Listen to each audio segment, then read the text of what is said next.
Alright, I've got a lesson for Black Magi 2 about how to hold a pick. And what's good about this lesson is he's already played acoustic for a little bit, so he knows about finger picking. Um, so he has a good feel, which is what this lesson is for. This is mainly a lesson for people who know basically what they're doing along the lines of playing, but just need help with holding a pick and properly using a pick. So, like always, I use Jazz 3s. They're a little bit smaller and pointier. Um, Better for faster playing and pinch harmonics. But this lesson is going to work for any pick, obviously. What I do is I choke up on it a little more than I should, I guess. But if you can see, without the pick, I'm just kind of holding. It's really hard to explain. I'm with the first knuckle on my index finger and the joint of my thumb, and just pinching it between there. And when I do it, I leave as little space at the bottom as possible, just really about as much so I could just get it on the string. And I don't know if you'll be able to see this, but I don't know, it's hard to tell black on black, but it's really, the pick is just a little over the bottom of the string. And I'm going to get into just regular picking and alternate picking and then economy picking, which is something I don't know. I know well in theory, I just need to practice it more. Um, anyway, I'm strumming an E minor, just down, really basic. I'm sure you've already gotten that far, but alternate picking. So, like it says, alternate up and down, and I'll just pick one note. It's a good speed to start out with, and eventually, with picking, you really want to keep, if you know how to palm mute, which is something that takes practice, you're really you're muting with your palm mute. You know, you're putting your palm right on the bridge as an anchor. But what's different when you're alternate picking is you're not actually muting the string like palm mute, regular picking. It's kind of hard to explain, but really you're touching the strings as little as possible, but you are resting on the bridge. There's some guitarists like the guy from Green Day. I'm sorry, I can't think of his name, and Eddie Van Halen, who just they don't they don't use a brace.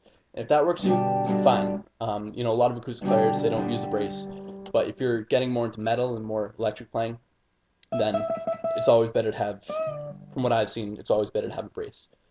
Um, if you have a tremolo system, some people like to use the actual whammy bar as a brace. I don't know, I found that a little weird. But anyway, for alternate picking, a good way to start off, and then get faster. And how I learned that is I was really picking three notes. I'm on the 12th fret of the E string, 12, 15, 14.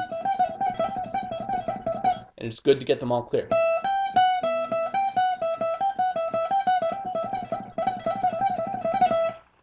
All right. And then another important part to picking is arpeggiating chords. So again, I'm just going to do an E minor, and I'm going to do this once where I'm just arpeggiating regularly, and then again while I'm economy picking. And I apologize because like I said, I'm not great at economy picking just yet. But regular arpeggiation, and I was really using downstrokes. Down is you're hitting down for all of those notes. Um, the lesson where you asked was on sweep picking. So for that, I mean, you can't really sweep an open chord, but if I were to do that, I'd be doing downstroke, upstroke. In an upstroke, you're going back up. Okay. What economy picking is, and it's really helpful, and I could do it for faster licks, but I can't seem to. It's something you really need to practice early when you're first, getting used to a pick. It's if I'm starting on a string, if I'm starting with a downstroke and then switching strings, I'll be going in an upstroke so that you're keeping the constant up-down motion.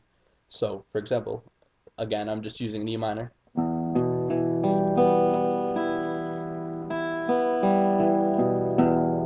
And as you can see, I'm going up, down, up, down, up, down, or down, up, down, up, down, up.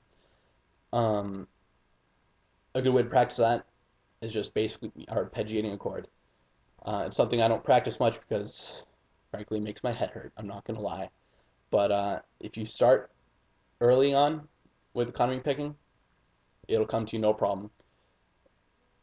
At this point for me, it's I'm thinking too much into it. If you get it down as habit and you just let your mind go, you'll be fine. But like everything else, it takes practice.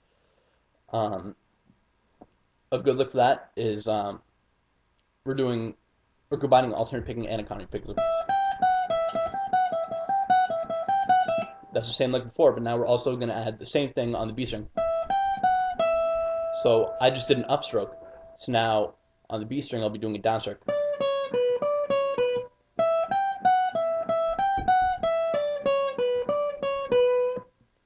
All right. It's easy to explain and it's hard to do. So really, it's just something you got to work at. But basically, the way I like to look at it is only leave as much pick as you need. So like if you're so high up on the pick that you've got like a whole lot of it there, you're gonna mess up. Like frankly, it just happens. You're gonna hit strings that you don't want to hit, and it won't be pretty. So practice that. I know it's kind of a quicker lesson as it goes. My dog's here to help, I guess. But yeah, practice that, and you got it. Hope it helped. See ya.